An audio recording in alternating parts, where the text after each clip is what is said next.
Good morning and welcome to the programme. Yes, it is a bright, sunny Tuesday. The first sunny Tuesday of March. Tony Kelly has bounded into the studio here. Good morning, Tony. Morning, Jimmy. You bounded in, huh?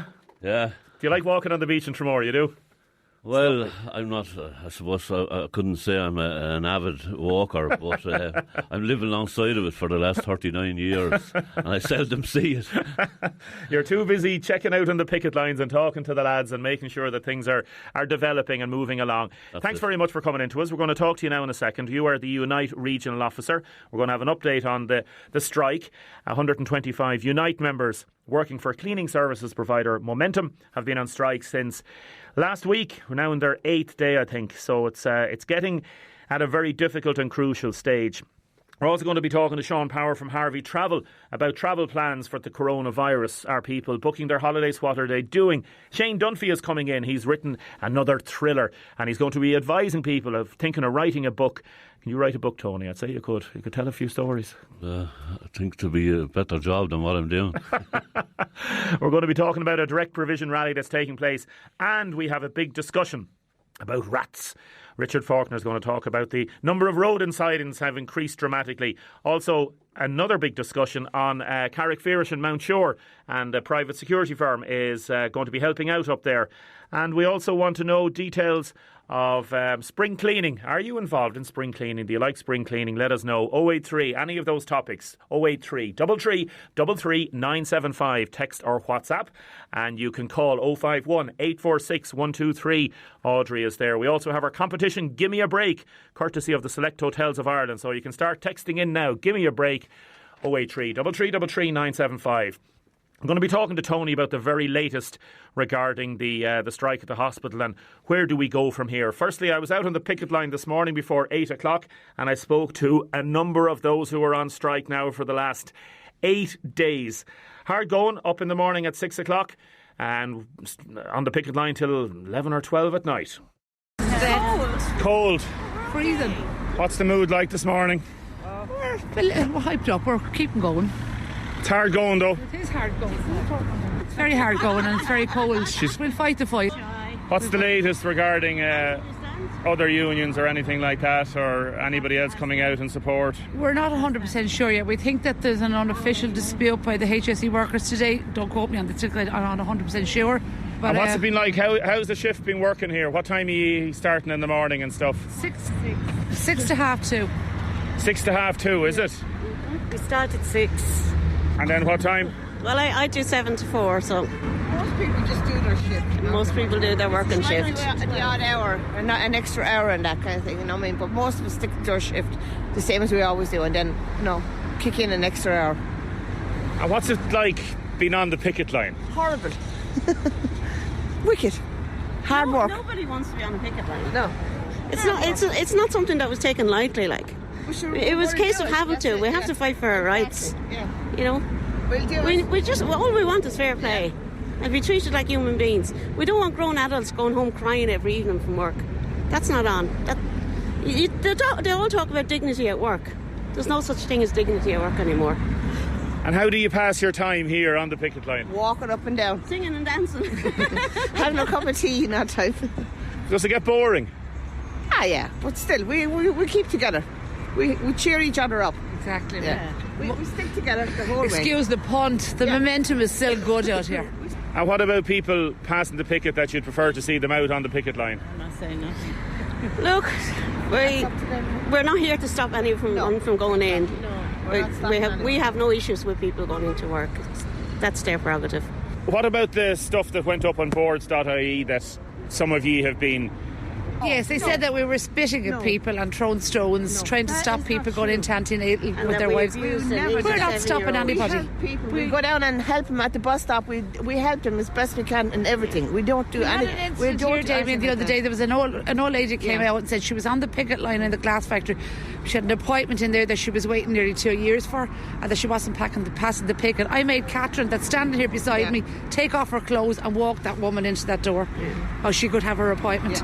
So are they making up these stories? Yes, 100%. They're all made up. 100%. There was also a car broke down on the roundabout, and all the girls came out and they helped and they pushed the lady back in and got the car out off the road. No one else actually stopped. No other car stopped. There's nobody being violent to anybody. Nobody. Nobody. And people beeping horns and support. It's great. Like, we've great support from the public. It's fantastic support from the public. How long are you going to stay out? As long as we have to, basically. Who's this man here beside us? That's Lockie. Hello, Lockie. How's it going again? How's it going? All right, how are you? Are you getting tired? I know.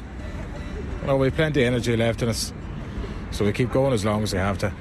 What is the latest, or what's the situation regarding solidarity, other unions coming out? Well, we got show of support here from the other Unite members of the hospital staff, but I don't have the exact details of what their plans are to do next or anything like that, so I don't want to, I don't want to speculate. Some talk that some of the cleaners were leaving Unite to join another union. Kitchen staff. We heard that some of the kitchen staff left Unite. Right. So yeah, it's a bit disheartening, but it's a free country, you can do whatever they want. Like, how is this dispute going to get sorted? Like, you're here now over 8 days. You didn't expect to be here 8 days, I'd say. Well, we hoped we wouldn't have to be here this long, but how it's going to be resolved is hopefully we'll find a way forward that satisfies our needs and what we want going forward, But Momentum have basically been saying no. But the HSE need to step in. No, the HSE are washing their hands of it, to coin a phrase. They're saying it's nothing to do with them. Yeah. They employed Momentum. They took them in here. I know, yeah, but your contracts are with Momentum, and this is the argument. So the HSE haven't stepped in. So why are they going to step in now? Maybe tell Momentum to do proper work practice. We came in what we want. It's all we're fighting for. Did you misjudge this, Lockie? No. It's not a case of misjudging. It's just a case of we had no choice. We literally had no choice. I understand, but in terms of tactics, in terms of trying to win a dispute, you hoped that by coming out, it would be over fairly quickly. Yeah, we hoped that. Yes, there's no doubt that we hoped that it would be resolved quickly, but that hasn't proved to be the case. So all we can do is persevere now, and hope that some resolution will be found. Between Unite and Momentum, hopefully some resolution will be found shortly, because nobody wants to be out here. Like, how is it going to be sorted? Like, are you going to be out here for another? Like, if Momentum don't talk to you, they've managed to get cleaners in, so you're out here for 8 days with no progress. I'm not trying to be disheartening. I'm just stating the fact that the HSE are not getting involved. Momentum are saying that's it. They've got cleaners in there. They could leave you out here for another 4 weeks. Sure, they do. We're strong. We're strong enough. I think we are anyway. Most of us are strong enough. We'll stay here for 4 weeks if we have to. But you know what I mean? You want to go back in with your heads held high. Yes, we want to go back in. We don't want to go in there and be thrown all over the place. We want to go back in there as we came out strong. That's what we want to go back in at. So with most disputes, it's either a case if you go in with a full victory or a partial victory or a defeat. Where are we at this stage? Well, we're waiting to hear from Unite. That what are you waiting to hear? Something here behind the scenes, that there's a way forward here. Hopefully there is a way forward. But until we hear some prospect of a way forward, we just have to remain strong here at the gate. I understand that, but obviously you're all asking yourselves, what is the way forward? Is it to get other staff to come out? If some of the kitchen staff are leaving Unite, that's a difficulty. Yeah. Secondary picketing is illegal under the law. Yeah. Momentum have basically said, we've done enough talking with you. They're leaving you out here. Well, from what we've gathered, the cleaning, you were saying the cleaning is continued as normal in there. From what we've been told, it's not. I mean, I got pictures. I got a message yesterday evening saying that there was 8 endoscopics cancelled yesterday. And I've seen some pictures as well to indicate things are different. I think, but the fact is that the hospital is still functioning. Yes, it's ticking over. It's ticking over. It's not functioning properly. Is that good enough for it to tick over? It's not. 100% needs to be. We need to be in there cleaning that hospital, doing our daily shifts. Momentum needs to just come back and talk to us. Give us what we had. We don't want to change bags. That's the men's job. If we change the bags, what are they going to do? Has anybody given up? Have any people left the picket? No. No. We're all still here. Yeah. Still singing. We're stronger than ever. We're stronger than ever. United we stand. United we stand. That's it. United we stand. That's it. Tony Kelly, Unite Regional Officer. We'll go through a few things. Firstly, what do you have to say to anybody who says that they have had problems getting past the pickets, or that the pickets have in any way sort of... has there been anything going on that you wouldn't be happy with? Well, Damien, I've spent a lot of time there on the picket lines at the various gates, and I certainly haven't seen anything untoward in terms of people being stopped or not allowed to get past. I haven't seen it either, and a lot of people coming in are saying they haven't seen it either. There have been a few people that have texted in about a few small things. I suppose, look, in situations like this, and I've gone through disputes before, and our own dispute going back in Waterford Crystal, you'll never get a situation whereby everything is going to run smooth, but certainly from the strike committee, the shop stewards and ourselves, telling people that it doesn't involve either the HSE staff, and people have to go in, patients have to go in there, people are going into visiting, that at no stage should we involve ourselves in any disruption in terms of that happening. And as far as that goes, that's as much as you can do in these situations without having to stand there from one end of the day to the other to see is everybody behaving. But from our perspective, we haven't seen anything in relation to that type of stuff. Are you surprised at how Momentum has been able to get people into work to effectively continue the cleaning and to try and break this strike? Yeah, I'm not surprised, no. I'm not surprised at that, but I mean, that's what they've done. We know there's people going in there. There's also people that were there anyway. I think there's about 30 people over and above the 125 Unite members that were there in any case, and they would be in there, plus whoever they brought in from outside of the city. Where are they getting these people from? Are they getting them to? Are they putting them up in accommodation in town? Where are they? Are they busing in mornings? What's happening? How are they getting in? Well, our information is that they are putting them up in town. Actually, some of the reps came across people that were staying in the tower when we were at the WRC last week that were contracted in to do cleaning there, and they were staying in the tower. Actually, they were talking to the person. So it's obviously costing the company money to do this, because they're obviously going to be paying for their accommodation as well. And are a lot of them workers from outside of Waterford? They seem to be from outside of Waterford, yes. Right. So, and have you managed or tried to talk to these people? You see, we don't have access to those people. They're driven in the mornings. And I mean, to go back to your initial point, if it's the case that we were stopping people going in, well, why wouldn't they be the prime target? So that's fairly evident in there that we're not stopping people going in. But where all that goes to in the end, I don't know what's going to happen there, but I think this can be resolved by Momentum instead of them aggravating it. Okay. How is this going to be resolved? What is happening? Let's talk brass tacks now in terms of a resolution for this dispute. As I said, a dispute either escalates or there's some compromise or you go in defeated. Yeah. Where are we? Where we are at the moment, I suppose to bring you up to date, last Friday the Shop Stewards Committee, the HSE Shop Stewards Committee, called a meeting with myself and to discuss next steps in relation to, look, some of our members out on the gate, HSE, and people going in.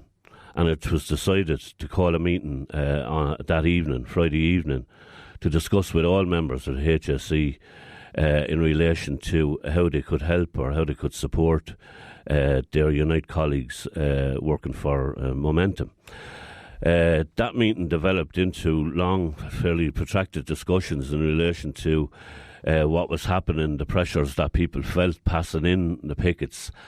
And eventually there was a position decided on that unless the HSE withdrew its intention to seek a High Court injunction against HSE employees that, I suppose, exercised their conscience in not passing the picket, unless they withdrew that injunction to seek that injunction, well then they were going to request to be balloted for industrial action. The other half of that was that the HSE should immediately instruct Momentum to get back in line with the normal industrial relations process that we're all bound by under the roof of the hospital with the HSE and all other unions are bound by within the hospital, that you sit down, you negotiate in relation to any changes, and that's the normal process that we all live by. There were talks last week, Thursday of last week, through the Workplace Relations Commission. They broke down. Yeah, that was last Wednesday. Wednesday, they broke down. You had your meeting on Friday.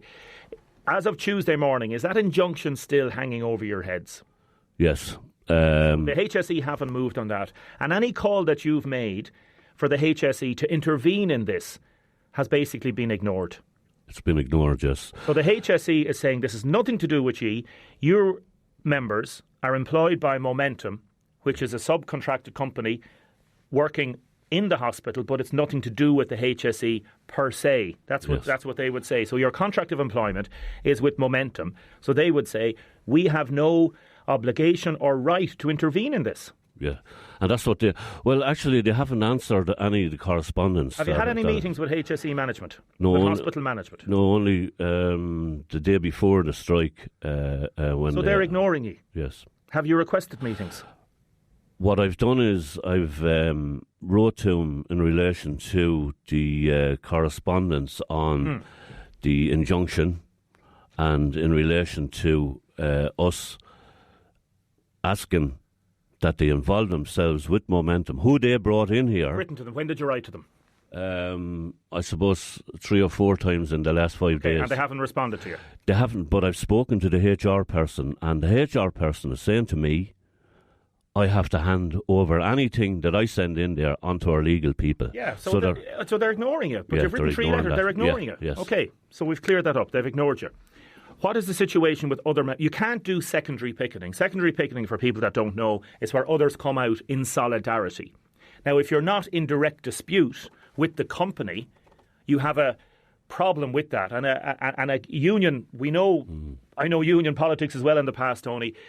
You have to be very careful legally. Yes. So, where are we? For example, we've heard some people within is it the catering that may have left Unite? That's correct, yes. Why did they leave Unite? Well, the reason I've been given is that something happened on a gate when they were going in. How many have left? From what I know, is about 35. Wow. Yeah. In the last few days? Well, yesterday. Yesterday. Just literally left the union. The reason they gave was that something happened on the gate. They were saying it's nothing to do with Unite Union, it's nothing to do with me. But I mean, look, why didn't they come and talk to me in relation to what happened on the gate? And have you spoken to a shop steward within the catering department about this? Yes, I've spoken to the 2 shop stewards. And are they still members of Unite, or have they left as well? The 2 shop stewards, sorry, in the catering? Yes, they've left, yeah. Where does this leave ye in terms of looking to try and build and escalate this dispute? Well, I think from the meeting yesterday that we had with the HSE staff again, we've done a ballot. Ballot for what? So, I'll just explain that now. What I'm bound by is the legal process in terms of what you have to do when you're balloting. Yes. In there, I had to get a show of hands yesterday to allow for a secret ballot to take place, right? And we've done that, and that was unanimous, that show of hands. That there will be a secret ballot. That there will now be a secret ballot take place to vote on supporting and showing solidarity with their colleagues in support, working for Momentum support. Does that mean that if that goes ahead any Unite member within the hospital will be obliged to come out. That's right, yes. When is this ballot taking place? Well, we're getting the ballot paper done up now. This was only yesterday evening. Okay. And I'll have to get the ballot paper proofed by our own people. So the next 48 hours probably you'll have the ballot papers ready? Oh, yeah. And then they'll be balloted secretly. They'll all have to be sent to their homes, I presume, will they? Well, we're discussing whether we'll do a workplace ballot or a postal ballot. So, because Momentum are no longer Momentum are not talking to you at present, is that correct? That's correct. The HSE's not talking to you at present. Well, that's 35 correct. members of your union have left. Yeah. You hear of the solidarity on the picket line, and their people are saying, we are united, we're going to fight this. And yet, there's a difficult situation because you don't know where to go forward or what's going to happen. Well, you see, in these situations, Damien, it's never easy.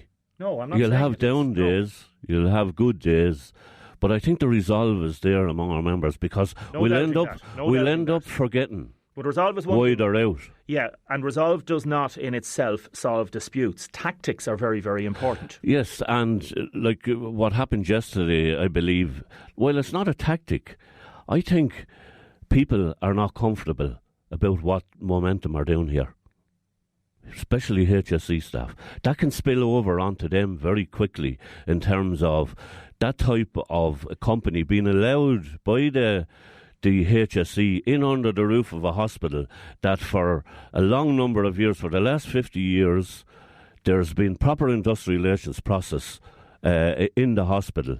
But for the HSE to be now allowing that to happen while they themselves would lecture Unite Union in relation to industrial relations use a medical phrase, they're washing their hands of it because they say it's got nothing to do with them. Or do you think the HSE might be using this as a template to break the unions in other areas? Well, their actions up to now are very suspect in terms of the collaboration that they're seemingly given to Momentum support here. So do you see this as a bigger fight than just the cleaners? I think it could be, yes, and that's why it's important that HSE staff members realise that this is not going to stop here. If you lose that ballot, you're fecked. Well, people will make up their minds based on what they see in front of them. If somebody can convince me that it's okay to allow a company in under the roof of UHW that seeks to ignore all good industrial relations processes. Well, they went and they met you last week through the Workplace Relations Commission. They said they've looked for talks. Yeah, but they've continued. We've had statements from them about that. Yes, they've continued to stay in breach of agreements that we had. And they would argue to the contrary of that. They would say no, we went to the Workplace Relations Commission, we discussed those contracts are completely legal. Well, I can show where the breaches are. I can show where they've breached agreements in relation to consultation. Possibly technical breaches. Yeah, but sure, technical breaches, that spills over then to every other employer and everybody will sit back, is it? That's not going to happen. These are not just technical breaches. They're breaches of agreements that are long-standing there, that were there for 15 years with the previous service provider. So, I mean, it's not just technical. Are you going to win this dispute? Yes, I think we will win it on the basis that when somebody takes away something without proper consultation and negotiation, no company can stand over that. And that includes the HSE. And I'm calling on the HSE now to instruct Momentum to get back in line with industrial relations process that we're all bound by. They won't even respond to your letters. Well, then we'll have to force them to do that. Tony Kelly, thanks very much. Thank you. Now, welcome back. Please keep your texts and comments coming in to 083 3333 975. Shane Dunphy has joined me. We're going to talk about thrillers in a minute and how to write a thriller. We could write a thriller about hospital strikes and all that sort of stuff, I'll tell you. Yeah, absolutely. A lot of people texting in. I'm going to get to some of the texts in a little while. Damien, well done on asking the hard questions. Other people praising Tony, saying well done, Tony, for answering the hard questions. Damien, was your tone a little bit aggressive? I don't think so. And with these things, you have to ask the questions, whether it's you have to be fair to everybody. It's as simple as that. Whether it's a Fianna Fáil person I'm talking to, whether it's an employer, whether it is a union rep, whether it's Shane Dunphy. You have to ask the questions, and that's what it's all about. Other people I had talking about their own personal appointments in the hospital, and I had 2 appointments in the hospital last week. The women on the picket line told me to go to the appointment. I felt it was very difficult. I had to go, but I did go past them. And they supported me going in for my appointment. So a lot of people coming in and texting. We'll come back to that in a little while. Shane Dunphy, thanks very much for joining us. Thanks for having me. Tell me a little bit about yourself. Okay, as you've introduced me, my name is Shane Dunphy. I suppose I'm most well known for having written a series of books which is ongoing about my experiences working in child protection. So I started out writing what's called narrative non-fiction. So this was dealing with cases I would have worked, kids in the care system and families in crisis. And these did very well, had a couple of number ones. The books have sold very well in the UK. But a few years back, I was invited by my publishers to try my hand at writing fiction. So we came up with... Have you always worked with Hachette, with Hodder? No, my first book, which was called Wednesday's Child, was published by Gill Books. They were Gill and Macmillan at the time. Published in the UK by Penguin, and Penguin still publish a number of my non-fiction titles. My new series of non-fiction books is actually with Audible, so they're published as a series of audiobooks. But Hachette have published some of my non-fiction, and they publish the Donegan series, which is why I'm here today. So the new novel is called Why She Ran. Yes. She's accused of murder. How far will she go to uncover the truth? And Patricia Gibney has written a lovely recommendation, a dark, chilling and fantastic read. It's part of a series, as you say. Yes, this is book 4 in the Donegan series. So the premise of the Donegan series is that David Donegan is a criminologist. He teaches criminology in Maynooth University, and he consults with the National Bureau of Criminal Investigation, which is absolutely the way these things work. I was very lucky that the detectives in the National Bureau allowed me to go in and spend some time with them, and they talked about how a consultant like Donegan would work if he were working with them. And in the late 90s, Donegan is out doing some Christmas shopping with his niece, Beth, and she is abducted while she's with him. They stop to listen to some carol singers. She slips her hand out of his for a moment and she's gone. And the first book picks up 18 years later. Donegan is a mess. His career is in tatters. He blames himself justifiably. All his relationships are in shreds. But a case that he's working with the National Bureau leads him to some shreds of evidence that may bring him to Beth. And the books then follow him as he follows those clues up. And also he encounters some people. He ends up through a case he's working volunteering at a homeless shelter on the Quays in Dublin, and he meets a pioneering priest there who takes him under his wing. He meets a young man with Down syndrome, Miley, who becomes his best friend and is kind of the emotional core of the story. And he ends up having a relationship with a therapist who also works at the shelter, who is a former Irish Ranger, and they kind of begin this very tentative relationship. So book 4, Why She Ran, picks up. He has found Beth, his niece, against all odds and many years later. But at the end of book 3, Beth is implicated in the murder of a British detective who has helped them really along the way, and really is a close friend of hers. But she is literally left holding the knife. And we pick up there. It sounds amazing the way that you're able to create characters. And writing fiction and non-fiction is completely different. Can't help but mention, and I was at the book launch with you, the book you ghost wrote with Stephanie Hickey, published a month ago. Selling very well. Still on the bestseller list, still in the top 10. A book I'm very, very proud of. And Stephanie is an amazing woman, and I'm delighted to have been able to be a small part of that story, absolutely. How different is it writing fiction and non-fiction? Totally different. Obviously, with non-fiction, you know the story and how it goes, and you don't have to make things up. It's about structuring. It's about finding the best way to tell the story.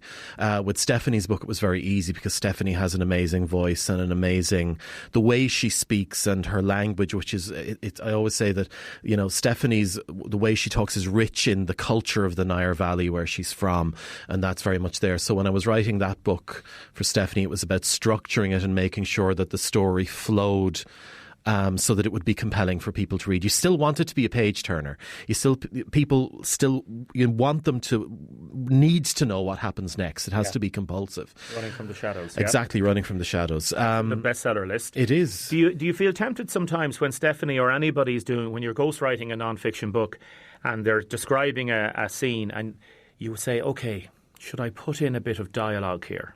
This dialogue, you're not sure if it happened, but Stephanie says, oh yeah, well, this is what was said.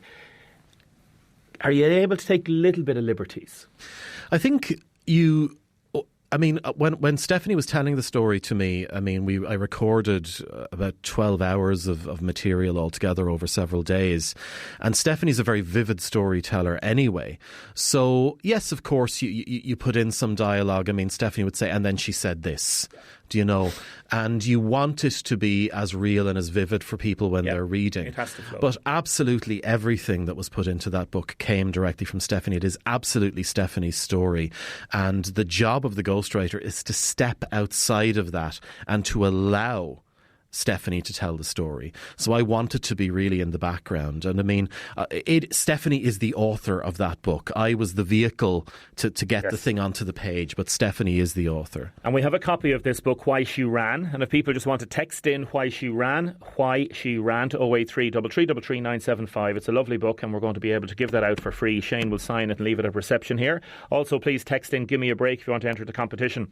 How long does it take you to write a novel? How long does it take you to write a fictional novel? Like 455 pages. Yes, that's a very good question. I will spend... How do you write? Okay, I begin fiction with characters. So when I initially drafted the pitch for the first book in this series, I sat down and I spent an afternoon writing up exactly who all the characters were and all of these little quirks about them. So, for example, by the time I was finished, I knew what... Dunnigan doesn't have a TV, but he has a computer and a hard drive full of sci-fi movies. I knew exactly what they were. I knew where his apartment was, and I stood outside on the street in Phibsborough and looked up at it. I went and sat in the desk he would sit at in Harcourt Street when he was working there. So I have to create a very, very vivid world. For the second book, when they went to Greenland, I did a map of a fish processing plant. So I have to know their world. I will have a very loose plot outline, but once I know my characters, I can set them off and the story, they bring me where they need to go in the story. So I have to create a sketch of their world, quite a detailed sketch, but then I just let them loose in it and the story largely tells itself. And do those characters develop in ways that sometimes you don't anticipate? Absolutely. Miley Timoney, who is the young man with Down syndrome in the story. Miley... I knew he was going to be there, and I knew I needed somebody because of the fact that Dunnigan is a very restrained person. He's very locked up in himself. I needed somebody who could be his emotional world, who could kind of help him to express and explore what was going on. But Miley became this incredibly powerful... He's almost one of the breakout characters in the book. He's the one people ask me more about than anything else. By the time we encounter him in Why She Ran, he's a completely different individual to what he was in the first book because he has grown and developed and evolved and gone off and had adventures all on his own outside of the world of the book. So we meet him as a very different, much more evolved, much older character in book 4, and that completely surprised me. Have you had any interest regarding movie rights yet? Several people have approached TV me. Series. Several people have approached me. One for a movie deal for this and another for a TV series.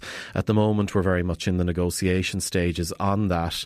I didn't write them. You don't write with movies in mind. No. You really don't. And, I suppose people have come to me and said that Dublin is very much a character in these books, and I initially wanted to write a book that was very Dublin-centric, that was very Irish, because an awful lot of the crime that we read, is either Scandinavian or American, and people have said to me that the Dunnigan series is Scandinavian noir with a Dublin accent.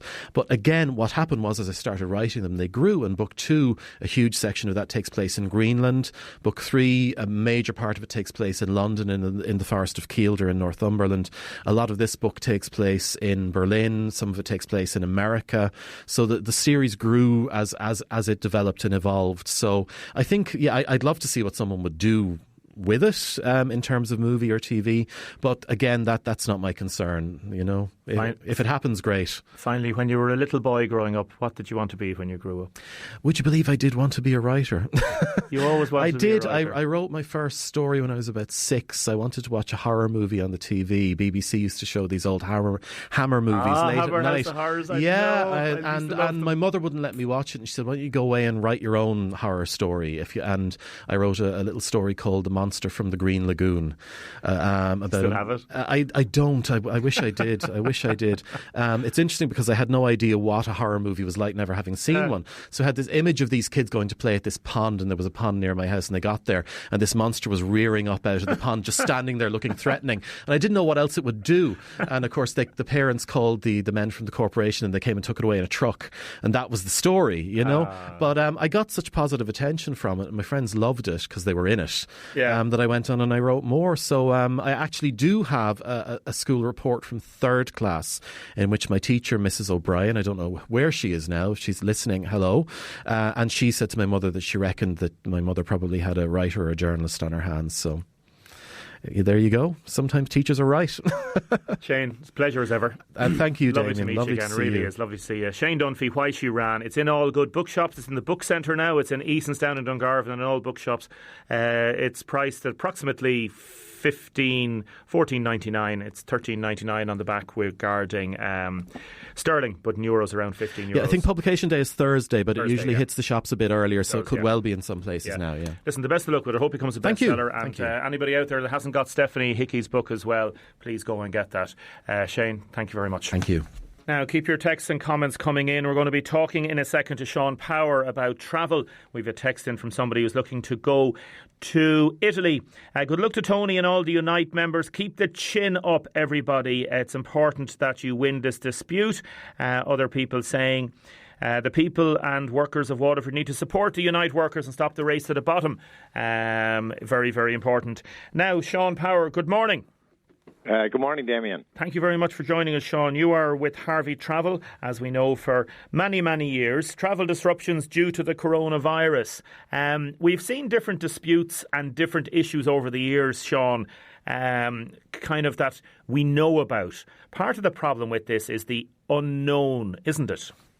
That's correct. It's it's our first time meeting such a world problem, and I think that we're all new to this, and we're learning, I suppose, on an hourly basis and a daily basis to see what's happening in other countries and what our government are saying, what our HSE is saying, what the airlines are saying, what the tour operators are saying. So we're trying to meet everything on a one-to-one basis.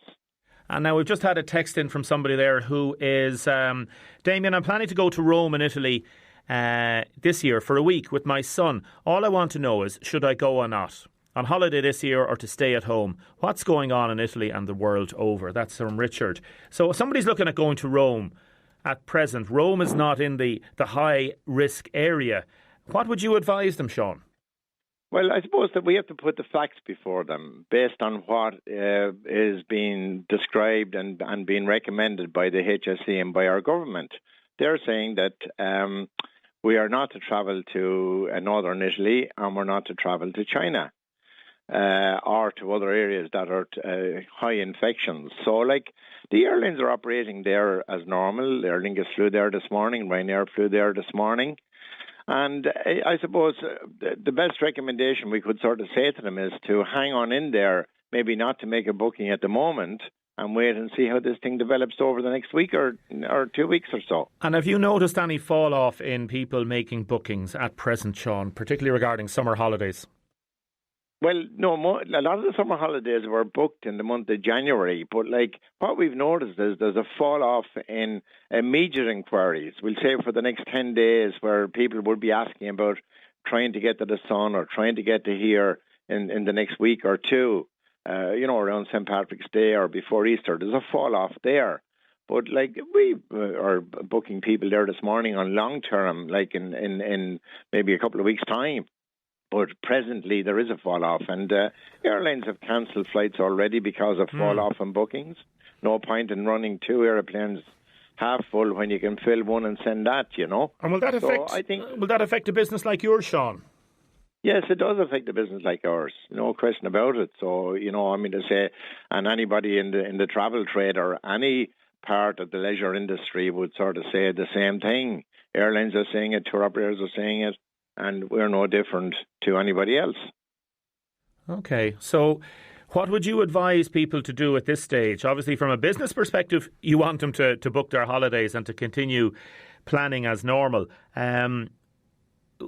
Will travel insurance cover if they decide not to go? Like, obviously, we've heard the consumer rights is that if the airline decides not to, if the airline cancels the flight, then you get your money back. But does travel insurance cover something like this?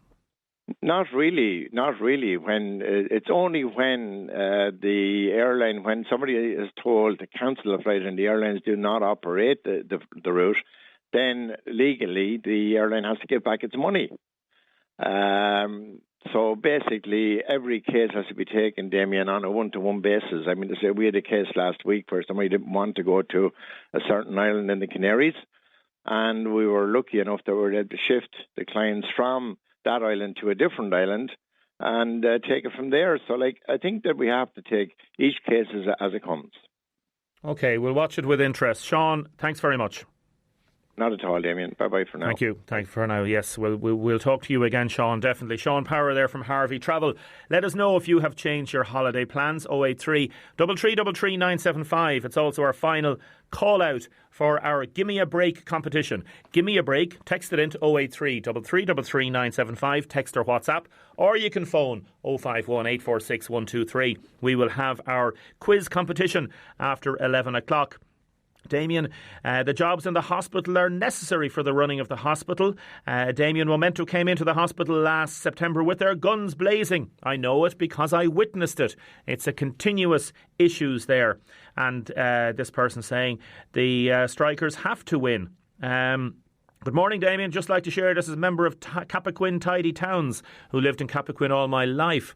It's a disgrace. The main street is littered with dog poo. I saw a man nearly slipping on it this morning. I do hope you read this out. The persons or persons who are walking down the main street in Cappoquin with their dogs should be picking up their dog poo. This is very, very important. Thank you. That's from Anna in Cappoquin. Anna, thank you very much. Text us in 083 333 975. Now, welcome back to the programme. A lot of texts and comments still coming in about the strikes. Firstly, though, I'm going to go straight to Jerry, I think. Is it Jerry? Yes, it's Jerry Bennett here in Mount Sion in Waterford.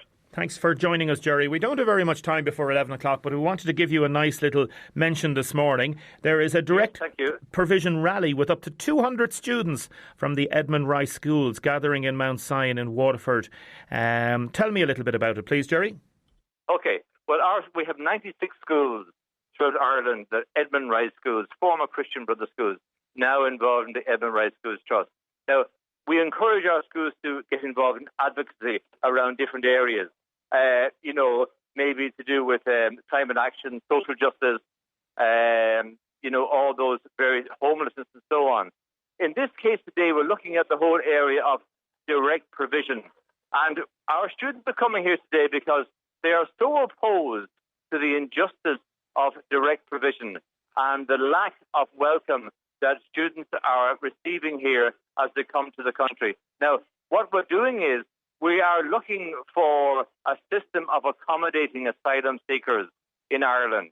And we believe, from an educational point of view, never mind the bigger picture, but how direct provision affects schools.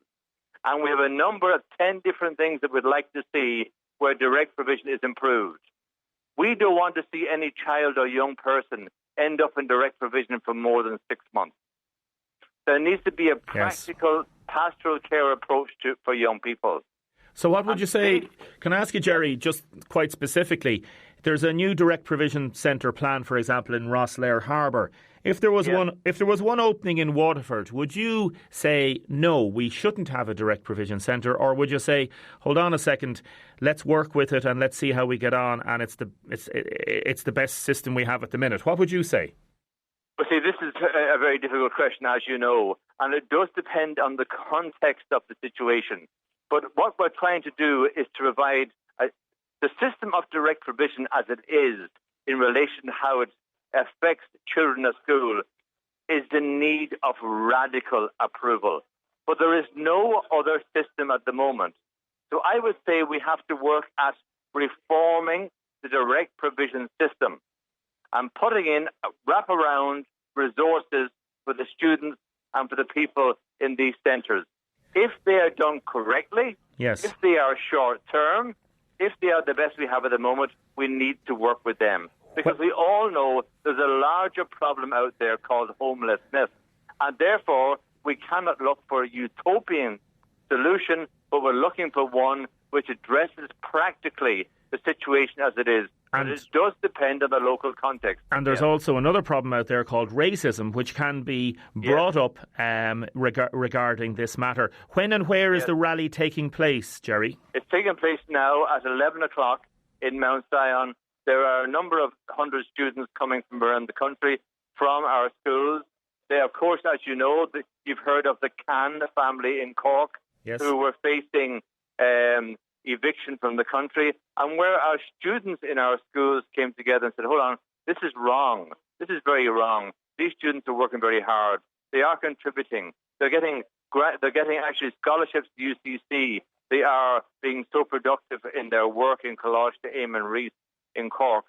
And so, therefore, we're coming here today to look at direct provision, to see what it is, how can we advocate for our students, and we have quite a number of students in direct provision throughout the country, and how we can improve that system.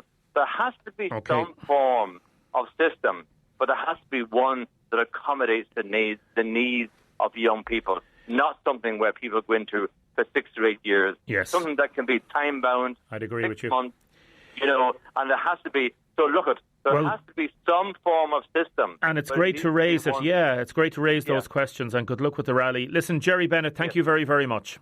Okay, thanks very much. Okay, bye-bye. Really appreciate it. Speak to a student. There's a student here standing. I'm not sure. Unfortunately, I'm just out of time. Maybe we might get to somebody tomorrow or the next day, come back to it. Jerry. And if you want to come back to me, I'm Chief Executive here of the Edmund Rice Schools Trust. Super. If you want to come back, I'd be very willing to engage with this conversation. Thank you, Jerry. Good luck with everything. God bless. Thank you very much. Jerry Bennett there, CEO of the Edmund Rice Trust.